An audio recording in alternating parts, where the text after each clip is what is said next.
La chaîne Nouvelles du passé est appuyée par l'association Meurtres et disparitions irrésolues du Québec qui aide la famille des victimes.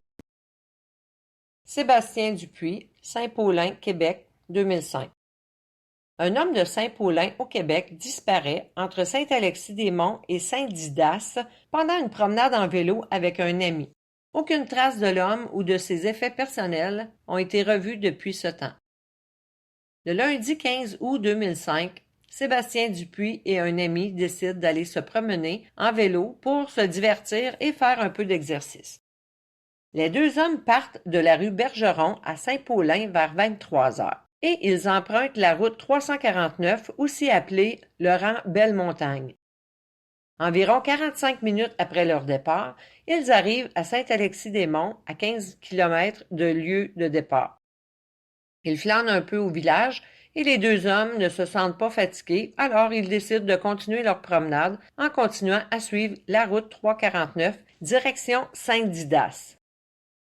Arrivés dans le secteur du lac aux Écorces, toujours sur la route 349 vers 4 heures du matin, l'ami de Sébastien se retourne et Sébastien n'est plus derrière lui.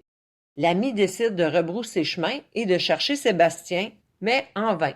L'ami retourne à Saint-Alexis-des-Monts sans avoir pu retrouver son ami. Il présume que Sébastien est peut-être retourné chez lui et allé se coucher dans son lit.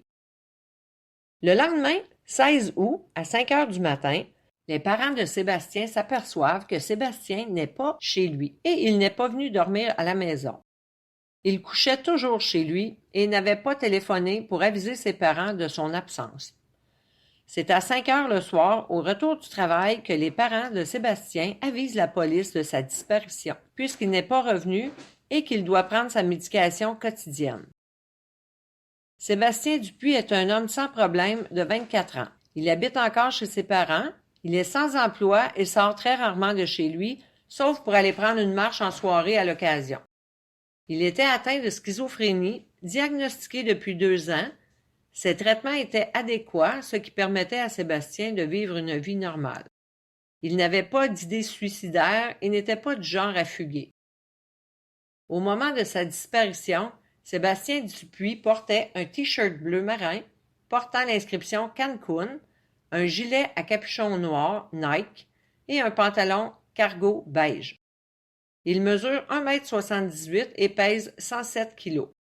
Il a les cheveux bruns et les yeux bleus. Il circulait avec un vélo de montagne gris de marque Périni.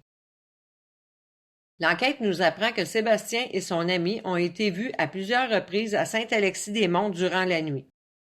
L'ami qui accompagnait Sébastien à vélo a dit que celui-ci agissait normalement et son comportement était tout à fait normal tout le long de leur promenade et avant de le perdre de vue. Un jeune homme explique avoir parlé à Sébastien vers 5 heures le matin sur la route. Il cherchait son ami et s'informait si le jeune homme l'avait vu. Une femme dit avoir vu Sébastien sur le chemin du lac Rouge le mardi après-midi vers 15 heures. Il était à pied, pas de vélo. Il marchait lentement avec les yeux fixes. Ces deux rencontres n'ont pas pu être confirmées par les services de police.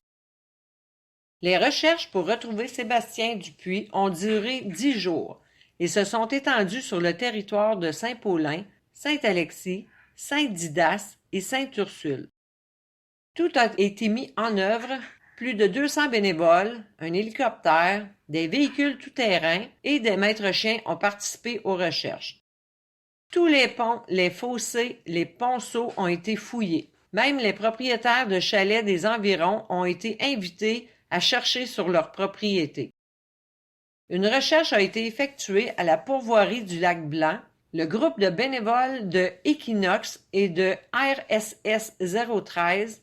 Les effectifs étaient 4 véhicules tout-terrain, un hélicoptère et des spécialistes en cartographie de la Sûreté du Québec. Encore une fois, aucun résultat.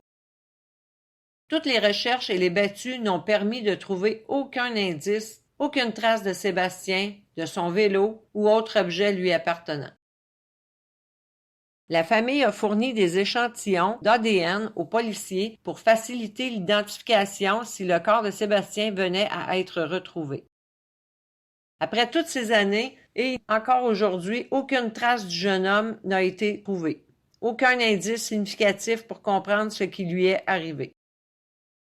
La famille a depuis fait installer une pierre tombale au cimetière de Saint-Paulin afin d'avoir un lieu pour se recueillir, en attendant d'obtenir des réponses à ces questions.